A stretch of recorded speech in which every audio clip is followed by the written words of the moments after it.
ನಾನು ನಿಮ್ಗೆ ಇವತ್ತೊಂದು ಇಂಟ್ರೆಸ್ಟಿಂಗ್ ಕತೆ ಹೇಳ್ತೀನಿ. ಕೊನೆವರೆಗೂ ಕೇಳಿ. ತುಂಬ ಚೆನ್ನಾಗಿದೆ. ಆ ಕತೆ ಏನಪ್ಪ ಅಂದರೆ ಮೊದಲಿಗೆ ಒಂದು ವ್ಯಕ್ತಿಗೆ 2 ಮಕ್ಕಳಿರ್ತಾರೆ. ಆ 2 ಮಕ್ಕಳಲ್ಲಿ ಮೊದಲನೇವನು ದೊಡ್ಡವನು ತುಂಬ ದುರಹಂಕಾರಿ. ಹಣದ ಮೇಲೆ ತುಂಬ ವ್ಯಾಮೋಹ. ಹಾಗೆ ದುಡಿತಾ ಇರ್ತಾನೆ ಕೂಡ. ಅವ್ನಿಗೆ ಯಾರಿಗೆ ಮೋಸ ಮಾಡ್ತಾ ಇದ್ದೀನಿ, ಯಾರಿಗೆ ತೊಂದರೆ ಕೊಡ್ತಾ ಇದ್ದೀನಿ ಅನ್ನೋದ್ರ ಬಗ್ಗೆ ಅವ್ನಿಗೆ ಯೋಚನೆ ಇಲ್ಲ. ಆದರೆ ದುಡಿಮೆ ದುಡಿತಾ ಇರ್ತಾನೆ. ಅದು ಮೋಸ ಇರ್ಬೋದು, ವಂಚನೆ ಇರ್ಬೋದು, ಹಣ ಸಂಪಾದನೆ ಅಷ್ಟೇ ಅವನ ಪ್ರಕಾರ. ಅದೇ ರೀತಿ ಅವನ ತಮ್ಮ ಇದ್ದಾನಲ್ಲ, ಅವನು ಸ್ವಲ್ಪ ಸಾಫ್ಟ್ ಮೈಂಡೆಡ್. ಜೊತೆಗೆ ಅವನು ತುಂಬ ದೇವರ ಭಕ್ತಿ ಅಂತ ನಂಬ್ತಾ ಇರ್ತಾನೆ. ಇವ್ರ ಆಸ್ತಿಗಳು ಡಿವೈಡ್ ಆಗುತ್ತೆ. ಅಣ್ಣನಿಗೆ ಸಿಕ್ಕಂಥ ಆಸ್ತಿಯಲ್ಲಿ ಅಣ್ಣ ಒಳ್ಳೆ ವ್ಯವಹಾರಗಳನ್ನು ಮಾಡಿ ತುಂಬ ಮುಂದೆ ಬರ್ತಾನೆ. ಕೋಟಿ ಕೋಟಿ ಸಂಪಾದನೆ ಮಾಡ್ತಾನೆ. ಅದ್ಭುತವಾದಂತಹ ಜೀವನ ಕಟ್ಕೊತಾನೆ. ಐಷಾರಾಮಿ ಜೀವನ ಬದುಕ್ತಾನೆ. ಯಾರ ಹಂಗೂ ಅವನಿಗಿರಲ್ಲ. ಅದೇ ರೀತಿ ಅವನ ಜೊತೆ ದುರಹಂಕಾರ ಕೂಡ ಬೆಳೆದಿರುತ್ತೆ. ಆಬ್ವಿಯಸ್ಲಿ ಅಲ್ವಾ? ಈ ತಮ್ಮ ಇದ್ದಾನಲ್ಲ, ಇವನು ಸ್ವಲ್ಪ ದೇವರ ಭಕ್ತಿ ಜಾಸ್ತಿ. ಹೋಗೋದು, ಶಾಸ್ತ್ರ ಕೇಳೋದು, ಭವಿಷ್ಯ ಹೆಂಗಿದೆ ಅಂತ ಕೇಳೋದು, ಕೆಲವೊಂದು ರೆಮಿಡಿಗಳು ಹೇಳ್ತಾರೆ.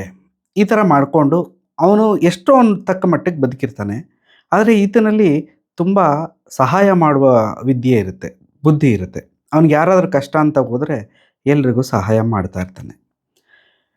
ಇವನು ಅಣ್ಣ ಇದ್ದಾನಲ್ಲ, ಬೆಳವಣಿಗೆ ಬೆಳೀತಾ ಬೆಳೀತಾ ಬೆಳೀತಾ ಐಷಾರಾಮಿ ಬೆಳೀತಾನೆ. ಮೈ ಮೇಲೆಲ್ಲ ಒಡವೆ ಹಾಕ್ಕೊತಾನೆ. ಎಲ್ಲರ ಕಣ್ಣು ಕುಕ್ಕೋ ಥರ ಬದುಕ್ತಾನೆ. 4 ಜನಕ್ಕೆ ಮೋಸನೂ ಆಗಿರುತ್ತೆ. ಇವನ ಮೇಲೆ ಸಮಾಜದಲ್ಲಿ ಆ ಊರಲ್ಲಿ ಸ್ವಲ್ಪ ಬೇಜಾರು ಇರುತ್ತೆ. ಆದರೂ ಎಲ್ಲರ ಮುಂದೆ ಇವನು ಚೆನ್ನಾಗಿರ್ತಾನೆ. ಯಾಕೆ ಅವ್ನು ದುಡ್ಡಿರೋನು, ಯಾರು ಏನು ಮಾಡ್ಕೊಳಕ್ಕಾಗಲ್ಲ. ಆದರೆ ತಮ್ಮ ಇದ್ದಾನಲ್ಲ, ಅವನು ಹೋಗೋದು, ಜ್ಯೋತಿಷಿ ಕೇಳೋದು. ಅವರು ದಾನ ಧರ್ಮ ಮಾಡಪ್ಪ ಅಂತಾರೆ. ಇಂಥ ದಿನ ಹುರುಳಿಕಾಳು ದಾನ ಮಾಡು, ಇಂಥ ದಿನ ಅಕ್ಕಿ ದಾನ ಮಾಡು, ಇಂಥ ದಿನ ಹಿಂಗೆ ಮಾಡು, ಹಂಗೆ ಮಾಡು ಅಂತ ಒಂದೊಂದು ಹೇಳ್ತಾ ಇರ್ತಾರೆ. ಅವನು ಪಾಪ ಮಾಡ್ತಾ ಮಾಡ್ತಾ ಎಲ್ಲರಿಗೂ ವಿದ್ಯೆ ದಾನ, ಆ ದಾನ, ಈ ದಾನ ಅಂದ್ಕೊಂಡಿರ್ತಾನೆ. ಇಲ್ಲಿಗೆ ಇಂಟ್ರಡಕ್ಷನ್ ಇದು. ಇದಾದಮೇಲೆ ಏನಾಗುತ್ತೆ, ಈಗ ಸ್ವಾರಸ್ಯವಾಗಿರೋದು, ಜನಗಳು ಈ ದುಡ್ಡು ಮಾಡಿದಾನಲ್ಲ ಇವನ ಮೇಲೆ ಹೊಟ್ಟೆ ಉರಿನೂ ಇರುತ್ತೆ.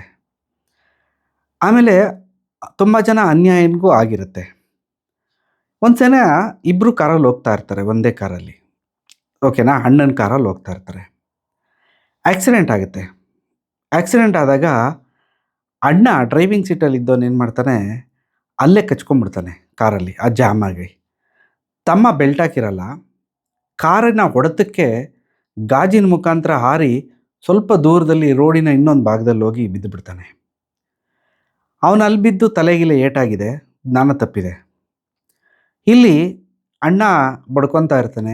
ಅವನ ಅರ್ಧ ಕೈಕಾಲುಗಳು ಜಾಮ್ ಆಗಿದೆ ಕಾರಲ್ಲಿ. ಬದುಕಬೇಕಿವಾಗ, ಕೂಗ್ಕೋತಾ ಇರ್ತಾನೆ. ಆವಾಗ ಅಲ್ಲಿ ನೆರೆದಿದ್ದಂಥ ಜನ ನೋಡ್ತಾರೆ. ಕೆಲವರು ಕಾರಲ್ಲಿ ಇವನನ್ನು ನೋಡಿ, ಓ ಇವನು ಭಾರಿ ದುರಹಂಕಾರ ಇತ್ತು ಬಿಡು, ಸರಿಯಾಗಿದೆ ಅವನಿಗೆ, ಅವನು ಮೆರಿತಾ ಇದ್ದ ಆಗಿದೆ ಅಂತಾರೆ. ಆದರೂ ಸ್ವಲ್ಪ ಜನ ಏನು ಮಾಡ್ತಾರೆ, ಅವನನ್ನು ಬಿಡಿಸ್ಕೊತಾರೆ ಕಾರಿಂದ. ಆ್ಯಂಬುಲೆನ್ಸ್ಗೋ ಆಟೋಗೆ ಹಾಕ್ಕೊತಾರೆ. ತೊಗೊಂಡು ಹೋಗೋಷ್ಟರಲ್ಲಿ ಸತ್ತೋಗ್ಬಿಡ್ತಾನೆ. ಆದರೆ ಸತ್ತೋಗಿರ್ತಾನೆ ಅಂತ ಅಂದ್ಕೊಂಡಿರ್ತೀವಿ. ಅಲ್ಲೇನಾಗಿರುತ್ತೆ, ಅವನ ಮೈ ಮೇಲಿರೋ ಒಡವೆನೆಲ್ಲ ಕೆಲವರು ಕದ್ಕೊಂಡು ಕಿತ್ಕೊಂಡು ಇನ್ನಿವ್ನು ಬದುಕಲಿ ಬಿಡಲಿ ಅಂತ ಹೊರಟ್ಬಿಟ್ಟಿರ್ತಾರೆ.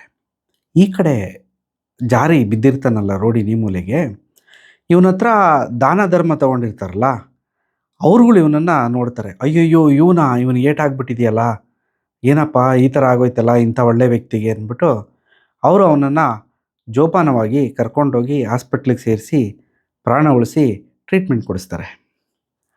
ಇದು ಒಂದು ಕಾಲ್ಪನಿಕ, ಇದು ಸತ್ಯ ಘಟನೆ ಅಲ್ಲ.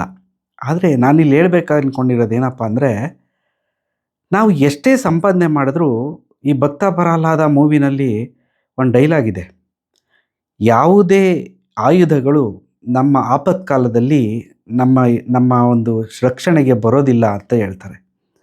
ನನಗೆ ಅದೆಲ್ಲೋ ಒಂದು ಕಡೆ ನಿಜ ಅನ್ನಿಸ್ತು. ನಾವು ದುಡಿದಿದ್ದದ್ದು ಗಳಿಸಿದ್ದಂಥದ್ದು ಆಪತ್ಕಾಲಕ್ಕೆ ನಮಗೆ ಬರಲ್ಲ. ಅದೇ ಪ್ರೀತಿ, ವಿಶ್ವಾಸ, ನಂಬಿಕೆ ಜನಗಳನ್ನು ಗಳಿಸಿದರೆ ಖಂಡಿತ ಅದು ಒಂದಲ್ಲ ಒಂದಿನ ನಮ್ಮನ್ನು ಕಾಪಾಡುತ್ತೆ. ಕತೆ ಇಷ್ಟ ಆಗಿದ್ದರೆ ಒಂದು ಕಮೆಂಟ್ ಹಾಕಿ, ಸಬ್ಸ್ಕ್ರೈಬ್ ಆಗಿ. ಮುಂದಿನ ಕಥೆಯೊಂದಿಗೆ ಮತ್ತೆ ಸಿಗೋಣ.